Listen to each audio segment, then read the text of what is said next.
Hello guys. Yan, sabi ni asawa, tigilan ko na daw muna yung ka-order. Stop daw muna ako sa ka-order. Kasi tamad daw naman akong mag-display.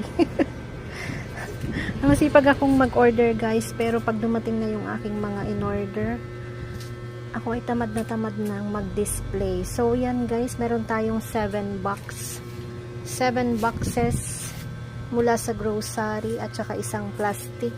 Ito. Yan ay kailangan kong i-display na kasi padalawang araw na siya ngayon na nakatambak dyan. Masikip na nga itong aking tindahan. Meron pa tayong mga display na nakatambak. Kaya tulungan niya ako guys mag-display. Tsaka sabi ni asawa, laylo daw muna ako sa pag-order talaga ngayon kasi parang